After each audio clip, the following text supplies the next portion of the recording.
Um ótimo início de noite na paz do Senhor Jesus, a todos os amados do Pai Celestial. E nós vamos terminando nossa leitura de hoje em Lucas, capítulo 18. Ontem não foi possível a gente ler no Novo Testamento, nós vamos continuando a nossa leitura. A parábola do juiz iníquo. E contou-lhes também uma parábola sobre o dever de orar sempre e nunca desfalecer, dizendo: havia numa cidade um certo juiz que nem a Deus temia nem respeitava homem algum. Havia também naquela mesma cidade uma certa viúva que ia ter com ele, dizendo: faça-me justiça contra o meu adversário.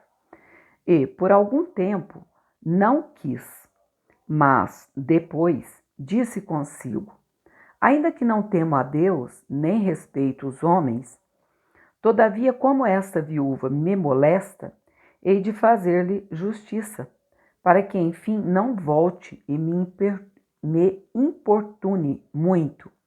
E disse o Senhor: ouve o que diz o injusto juiz. E Deus não fará justiça aos seus escolhidos, que clamam a ele de dia e de noite, ainda que tardio para com eles? Digo-vos que depressa lhes fará justiça.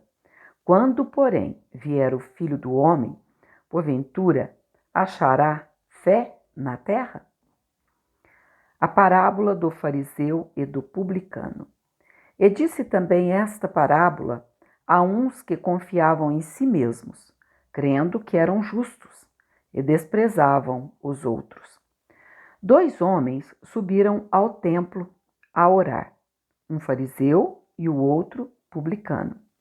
O fariseu, estando em pé, orava consigo desta maneira: ó Deus, graças te dou, porque não sou como os demais homens, roubadores, injustos e adúlteros, nem ainda como este publicano.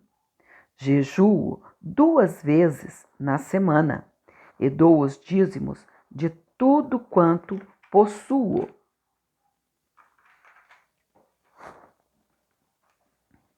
O publicano, porém, estando em pé, de longe, nem ainda queria levantar os olhos ao céu, mas batia no peito, dizendo: ó Deus, tem misericórdia de mim, pecador. Digo-vos que este desceu justificado para a sua casa, e não aquele. Porque qualquer que a si mesmo se humilhar, será exaltado. Porque qualquer que a si mesmo se exalta, inverti aqui. Porque qualquer que a si mesmo se exalta, será humilhado. E qualquer que a si mesmo se humilha, será exaltado. Jesus abençoa as crianças. E traziam-lhe também crianças para que ele as tocasse. E os discípulos, vendo isso, repreendiam-nos. Mas Jesus, chamando-os para si, disse: deixai vir a mim os pequeninos, e não os impeçais, porque dos tais é o reino de Deus. Em verdade vos digo, que qualquer que não receber o reino de Deus como uma criança, não entrará nele. O jovem rico. E perguntou-lhe um certo príncipe, dizendo: bom mestre, que hei de fazer para herdar a vida eterna?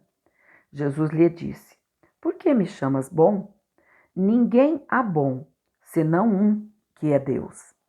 Sabes os mandamentos? Não adulterarás, não matarás, não furtarás, não dirás falso testemunho, honra teu pai e a tua mãe. E disse ele: todas essas coisas tenho observado desde a minha mocidade.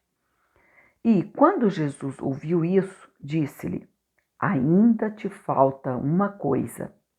Vende tudo quanto tens, reparte-o pelos pobres, e terás um tesouro no céu. Depois, vem e segue-me. Mas, ouvindo ele isso, ficou muito triste, porque era muito rico. E, vendo Jesus que ele ficara muito triste, disse: quão dificilmente entrarão no reino de Deus os que têm riquezas. Porque é mais fácil entrar um camelo pelo fundo de uma agulha do que entrar um rico no reino de Deus. E os que ouviram isso disseram: logo então, quem pode salvar-se? Mas ele respondeu: as coisas que são impossíveis aos homens são possíveis a Deus. E disse Pedro: eis que nós deixamos tudo e te seguimos. E ele lhes disse: na verdade vos digo, que ninguém há que tenha deixado casa, ou pais, ou irmãos, ou mulher, ou filhos, pelo reino de Deus, e não haja de receber muito mais neste mundo e, na idade vindoura, a vida eterna. Jesus anuncia a sua paixão.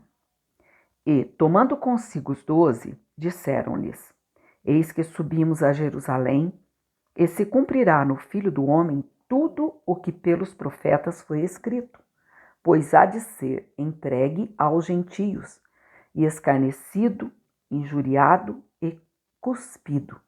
E havendo-o açoitado, o matarão. E, ao terceiro dia, ressuscitará. E eles nada disso entendiam, e esta palavra lhes era encoberta, não percebendo o que se lhes dizia. O cego de Jericó. E aconteceu que, chegando ele perto de Jericó, estava um cego assentado junto do caminho, mendigando. E ouvindo passar a multidão, perguntou o que era aquilo. E disseram-lhe que Jesus, o Nazareno, passava. Então clamou, dizendo: Jesus, filho de Davi, tem misericórdia de mim. E os que iam passando repreendiam-no para que se calasse. Mas ele clamava ainda mais: filho de Davi, tem misericórdia de mim. Então Jesus, parando, mandou que lhe o trouxessem. E, chegando ele, perguntou-lhe, dizendo: que queres que te faça?